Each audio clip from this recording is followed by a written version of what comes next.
Hi everyone and welcome back to my channel. So today I wanted to bring you what is hopefully going to be a very chilled reading wrap up, because I don't know how to explain how my reading went in June. I read 8 books in total and none of them were 5 stars.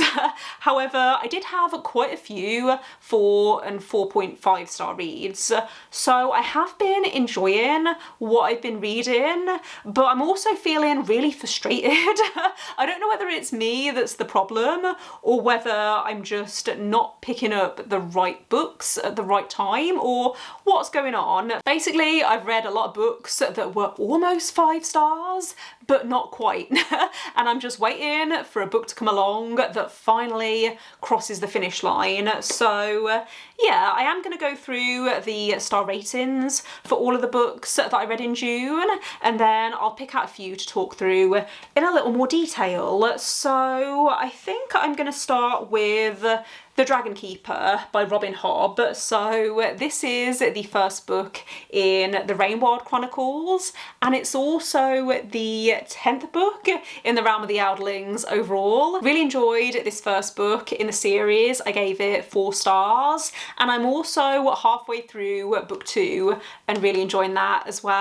A lot more than I was expecting, considering a lot of people have told me this is their least favourite series in the Realm of the Outlandings, but I'm really liking it so far. I love how with each series there's Easter eggs that you can look out for and like little crossovers between the series to do with the world building. I just find all of that really fun, even though these books are not fun.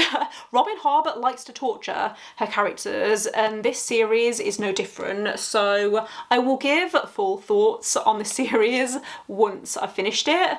But so far it's going really well. The next 2 books that I picked up in June were also Dragon Fantasy books. I actually did a vlog back in June where I read Dragon Fantasy books, so I'll leave that linked in the cards and in the description if you haven't checked it out yet. But the next 2 books that I read were The Priory of the Orange Tree by Samantha Shannon and Dragonfall by L.R. Lamb, which I'm going to have to hold at an angle because it's got a very shiny cover. This is actually the Goldsboro edition, and every time I talk about it in a video I feel the need to show off the stenciled edges because I think this book is just beautiful, and thankfully I enjoyed the contents as well. I gave both of these books 4.5 stars, but I will talk about them in more detail later on in the video. Next up, I read The Woman in Cabin 10 by Ruth Ware, which I gave 4 stars. Then I read Forever Interrupted by Jenkins Reid, which I gave 3 stars. I also read After I Do by Jenkins Reid and gave that 3 stars as well. Twisted Games by Huang, I gave 3.5 stars. I enjoyed this more than the first book, mostly because I preferred the love interest in this one, and I thought the characters had a little more chemistry, but this series is just fun. It's a little over the top and there's a lot of angst and drama, which isn't like 100% to my personal taste, but I like that they're just completely unrealistic and they're like the perfect escapism. The final book that I finished in June was Boy's Life by McCammon, which I gave 4 stars. I think the first book that I want to talk about in a little more detail is The Priory of the Orange Tree by Samantha Shannon, because I realised as I was reading this that this is actually on my 5-star predictions list. I made a list like 2 years ago of books that I thought were going to be 5 stars, and I only have 1 book left now to read from that list, so I'm glad that I got around to this in June. But this is a standalone fantasy. There is now a prequel novel which is just as chunky as this one, but from what I know know. I think the prequel is set in the same world, but it's like 100 years before Priory of the Orange Tree, and it follows different characters. So for all intents and purposes, this is a standalone, and it's set in this really interesting world. I really liked the world in this.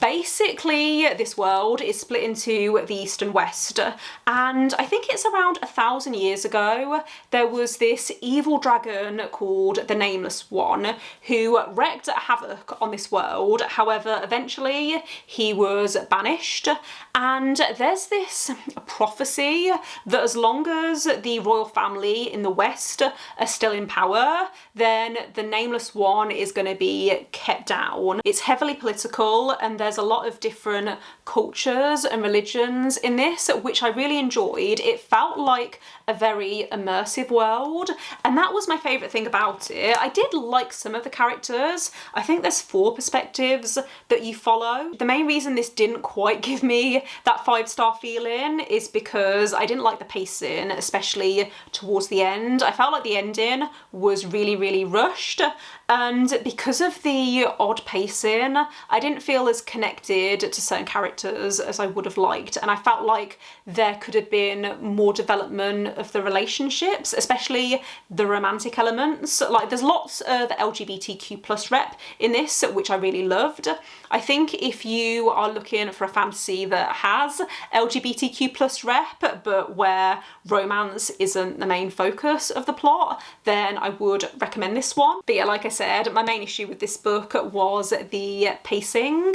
However, I have heard that there aren't as many pacing issues with A Day of Fallen Night, so I'm excited to get to that. I have actually just ordered the Illumicray special editions for this series, and they should be arriving within the next week, I reckon. My goal is to try and read A Day of Fallen Night before the end of the year, and I'm probably going to do the same as what I did for this book, and that's read along physically while listening to the audiobook, because I found that really helped with staying focused on this book. Considering it's over 800 pages, I read it in like a week. The next book that I wanted to talk about is Dragonfall by L.R. Lamb. So this is the first book in what I think is going to be a trilogy. I think the trilogy is called the Dragon Scales trilogy, but I loved the world in this. It was a little bit info dumpy in the beginning, and I was quite overwhelmed with how much information I was trying to get my head around, but the characters won me over in the end. So this is following 2 main characters. Basically, within this world, there used to be dragons who lived in harmony with humans. However, at some point in the past, humans betrayed dragons, stole their magic, and banished them to this like parallel world. Generations have now passed, and humans have forgotten what happened back then, and they now worship dragons as gods. However, the dragons haven't forgot, and they are thirsty for revenge. So we're following the last male dragon and also a human thief. How do I explain this? They're performing this spell at the beginning of the book, and they accidentally pull this last male dragon into the human world. The one thing I found with this book is that the dragon didn't feel like a dragon, because for most of this book he's actually in a human-like form. So you know how usually when you read a dragon book the dragons feel animalistic? Like, that wasn't the case with this book, so that took me a little while to get used to, but I thought this world was fascinating and it felt really unique. One of the main characters is non-binary, and I really enjoyed the way that gender identity was explored within this setting and how it's very much ingrained within the culture. Really glad that I pushed through the beginning of this, because I ended up really enjoying the heist plot and how this has an enemies to lovers slow burn romance. I thought the characters had good chemistry, and I'm excited to pick up the sequel whenever whenever it comes out. I'm not sure if there's a release date yet, but I will be looking out for it because I really enjoyed this one. As I mentioned, I did also read 2 Taylor Jenkins Reid books this month, After I Do and Forever Interrupted, and I gave both of them 3 stars. However, I'm glad that I read these because I can now say that I've read all of Taylor Jenkins Reid's backlist, apart from Evidence of the Affair, I think it's called. There's like a short novella that she wrote, which I still need to read. But yeah, after reading all of Taylor Jenkins Reid's books, I can confirm that her contemporary romances just don't really work for me. It's hard to explain, but basically I enjoy the way that Taylor Jenkins Reid writes these characters that feel like they could be real people. I think that really works for me in her more recent stuff, where the characters are usually celebrities, but when the characters are just regular people, I find them really frustrating. So yeah, I found both of these quite average. However, I did really like the audiobooks. I listened to them both on audio, and they're narrated by Julia Whelan, who is a fantastic audiobook narrator. I think if I hadn't been listening to the audiobooks, I probably would have enjoyed them even less. The final book that I wanted to talk about in this wrap up is Boy's Life by Robert McCammon. So this is one of my partner's favourite books of all time, and so I was a little bit nervous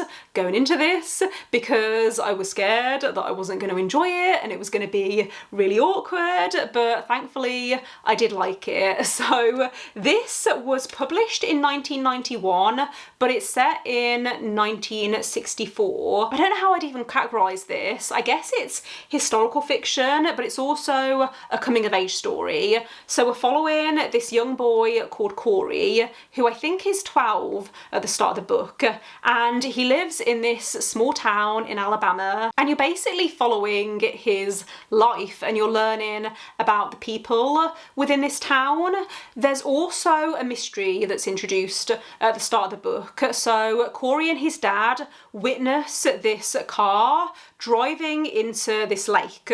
So they go over to try and help whoever's in this car, only to find a dead body in the driver's seat. And it's quite clear that this guy has been murdered, so obviously that causes quite a lot of trauma for Corey's dad in particular, and it was really interesting seeing this world through Corey's eyes because there were certain things that he almost understood, but you could see the way that his mind was working and how he was trying to make sense of what was happening. I don't know whether I'm explaining it right, but you could see his imagination and the way that he was interpreting events in a way that he could understand. I think if you like Stephen King's books, then I would recommend looking into Robert McCammon because yeah, I describe this as a coming of age story with horror and mystery elements.